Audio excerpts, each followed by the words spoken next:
Akira तो मर गई थी, तब जाके उसे इंसाफ मिला। क्या मुझे भी मरना पड़ेगा तब जाके मेरे खिलाफ डिफेमेशन रुकेगा? नहीं नहीं, ऐसा नहीं है, हम आपके साथ हैं पूरा, ठीक है, आप घबराइए मत। मेरा नंबर आप सेव कर लीजिएगा। ये जो प्रोसेस फॉर जस्टिस है ना, ये उससे भी ज्यादा ट्रॉमेटाइज्ड है जो हुआ है, ये उससे भी ज्यादा ट्रॉमेटाइज्ड है। और मुझे नहीं पता मेरा एडमिनिस्ट्रेशन अगर ऐसा कर रहा है वो क्यों कर रहा है।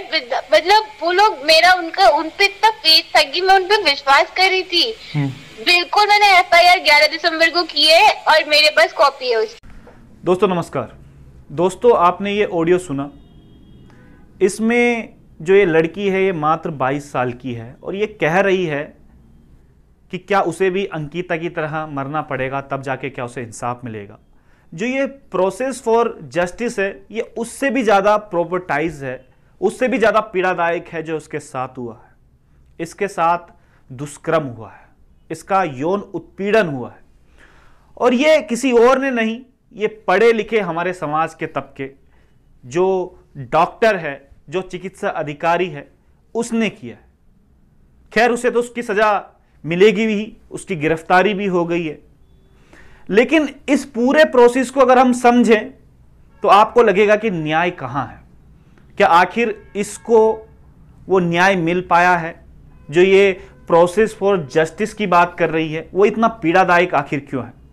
इसको पूरा समझिएगा कि किस प्रकार से पूरा जो JB पंत यूनिवर्सिटी का ये मामला है, इसका जो स्टाफ है, जो इसका एडमिनिस्ट्रेशन है, वो कैसे इस पूरे मामले को दबाने की कोशिश कर रहा था, कैसे इस जो पीड़िता है इसको गुमराह कर रहा था। अभी ये आपने आधी ऑडियो सुनी है, इसके बाद में आपको पूरी ऑडियो भी सुनाऊंगा। लेकिन पहले चीज़ों को समझ लीजिएगा कि हमारे इस भारत देश में जस्टिस पाना कितना मुश्किल हो गया है, खासकर उन बच्चियों के लिए, उन लड़कियों के लिए जिनके साथ ये यौन उत्पीड़न होता है, जो दुष्कर्म इनके साथ होता है, जो कुकर्म इनके साथ किए जाते हैं, और वो भी उन पढ़े लिखे समाज के तबकों के द्वारा वो ये कुकर्म करते हैं, और जो इन्हें बचाने वाले होते हैं वो भी पढ़े लिखे तबके ही होते हैं। ये जो घटना है 5 दिसंबर की घटना है। जो ये पीड़िता है ये अपना इलाज कराने गई थी, क्योंकि ये जो JB पंत यूनिवर्सिटी है वहाँ पर अस्पताल भी ये है। एक डॉक्टर के पास इलाज करवाने गई थी, उसके पेट में कुछ प्रॉब्लम थी, उसका BP लो हुआ था, और जब इस डॉक्टर के पास गई, दुर्गेश लाल है, वहाँ पर इसने इसके साथ एक कुकर्म किया। जब इसने इसकी पूरी शिकायत अपनी यूनिवर्सिटी में करी, एक लिखित में इसने दिया कि मेरे साथ जो डॉक्टर दुर्गेश कुमार है उसने इस प्रकार का कुकर्म किया है, आप मेरे साथ जस्टिस कीजिएगा। तो क्या होना चाहिए था? इसको जस्टिस मिलना चाहिए था, लेकिन ऐसा नहीं हुआ। 5 दिसंबर की एक घटना है, 5 से 10 दिसंबर तक, उसके बाद ये अपने घर चल जाती है। जब 10 दिसंबर को ये लौट कर आती है तो इसे पता चलता है कि एक कमेटी जो है यूनिवर्सिटी की तरफ से बनाई गई थी। ये JB पंत यूनिवर्सिटी की मैं बात कर रहा हूँ। आपने शायद एक खबरें भी सुनी होगी कि उस डॉक्टर की गिरफ्तारी हो गई है, लेकिन इसके पीछे की हकीकत आपको जाननी बड़ी जरूरी है। जब 10 तारीख को ये हॉस्टल गई तो इसने एक अखबार पढ़ा, अमर उजाला। उसमें उसने न्यूज़ पढ़ी कि जो डॉक्टर का बयान है उसका ये था कि ये लड़की जब इसके पास आई तो ये प्रेग्नेंट थी। इसने कहा कि इसका ऑपरेशन आप करवा दीजिएगा, इसको जो एबॉर्शन पिल है वो इसको चाहिए। इस प्रकार की बयान डॉक्टर की तरफ से किए गए, और कॉलेज की तरफ से मात्र उसको एक निलंबित उसको कर दिया गया था। उस समय तक गिरफ्तारी नहीं हुई थी इसकी। अब ये खुद सोचिएगा, इतना घिनौना अपराध करने के बाद भी उस डॉक्टर की गिरफ्तारी नहीं हुई, मात्र उसको निलंबित किया गया। तो ये बड़ी आहत हुई उससे, और इसने एक राइटअप लिखा। राइटअप में इसने अपनी पूरी पीड़ा इसने लिखी कि किस किस प्रकार से डॉक्टर है उसने उसके साथ ये दुष्कर्म किया है, उसका यौन उत्पीड़न किया है। 22 साल की है, तो उसे अभी इस बारे में कुछ पता नहीं था कि पुलिस प्रशासन किस तरीके से काम करती है, आपका कोर्ट किस तरीके से काम करता है, या फिर जो यूनिवर्सिटी का खुद का इंटरनली प्रशासन है वो किस तरीके से काम करता है।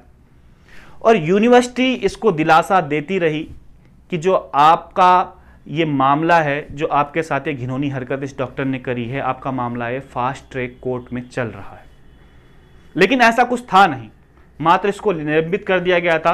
और जब इसका ये राइटअप था जो इसने लिखा था, उसके बाद ये वायरल होना शुरू हो गई। जब ये वायरल हुआ तो इसके सहपाठी हैं जो कॉलेज के छात्र हैं, इनको पता चला कि हमारे ही कॉलेज में पढ़ने वाली लड़की के साथ इस प्रकार का कुकर्म हुआ है, तो वो आग बबूला हो गए। उन्होंने यूनिवर्सिटी जो प्रशासन है जेबी पंत, उस पर सवाल करना शुरू कर दिया कि आखिर उनकी एक कॉलेज में पढ़ने वाली जो फाइनल ईयर की छात्र है, इंजीनियरिंग ये कर रही है, अभी तक इसको जस्टिस क्यों नहीं मिल पाया है। तो जब प्रोटेस्ट वहाँ पर हुए, जब धरना प्रदर्शन घेराव पूरा यूनिवर्सिटी का शुरू हुआ, तो तब जाकर जो एसएसपी उधम सिंह नगर है उन लोगों ने इसका संज्ञान लिया, आखिर ये हो क्यों रहा है। तब उन्हें मामले का पता चला और 11 तारीख को ये एफआईआर दर्ज होती।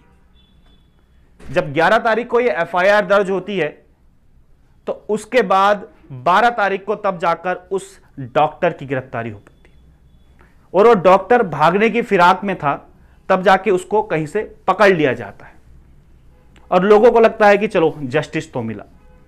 लेकिन जो यूनिवर्सिटी की तरफ से गुमराह किया गया था, जिसको कहा गया था कि आपका फास्ट ट्रैक कोर्ट में मामला चल रहा है और यूनिवर्सिटी की जो डीन है वो इसमें एफआईआर दर्ज करेगी, तो जो कमेटी के मेंबर थे उन्होंने एफआईआर दर्ज क्यों नहीं करी।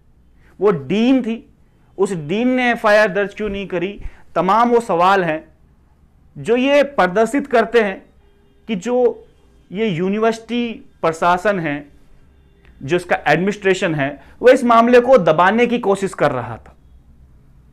वो डीन कौन है, अगर इसके बारे में आप जानेंगे तो आप हैरान हो जाएंगे। लेकिन इससे पहले आप ये पहले एक बार ये ऑडियो क्लिप सुनिएगा जो इस पीड़िता ने जब ये मुझसे बात करी तो क्या कुछ इसने कहा। पुलिस ने इतना टाइम क्यों लगाया इसमें? कॉलेज की तरफ से कोई प्रेशर था कि क्या कुछ था इसमें? नहीं, जब मंडे को ये केस हुआ, हाँ। मेरी तबीयत खराब थी, मैं अपने घर चले गई थी। अच्छा।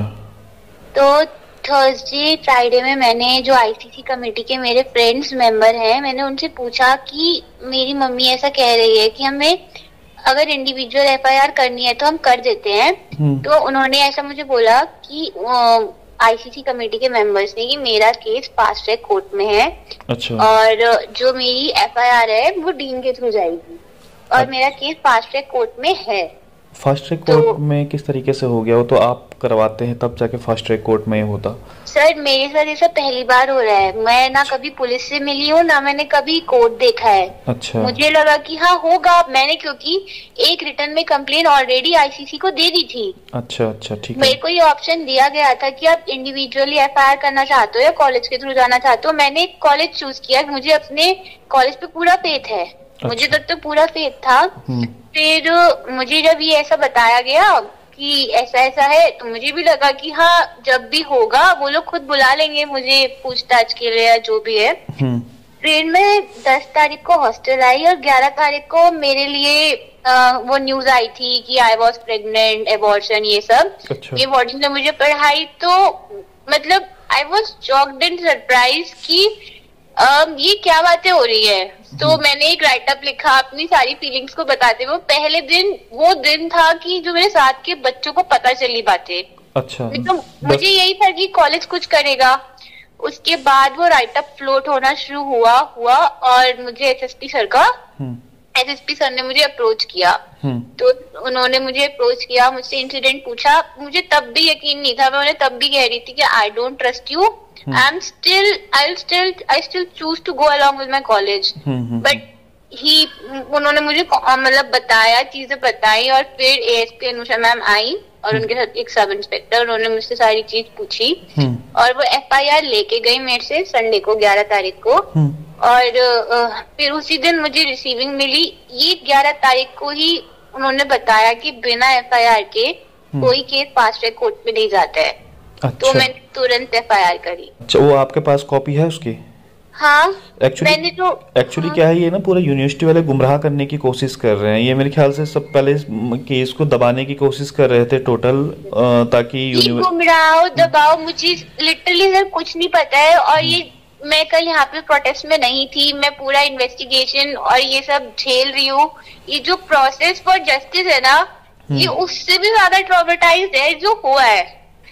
ये उससे भी ज्यादा ट्रॉमेटाइज है। और मुझे नहीं पता मेरा एडमिनिस्ट्रेशन अगर ऐसा कर रहा है वो क्यों कर रहा है। मतलब वो लोग उन पे इतना फेथ था कि मैं उन पे विश्वास कर रही थी। बिल्कुल, मैंने FIR 11 दिसंबर को की है और मेरे पास कॉपी है उसकी। ठीक ठीक ठीक है। तो ये ये चीज़ गलत है, पूरा यूनिवर्सिटी इसको छुपाने की कोशिश कर रहा था इसमें। Yes sir.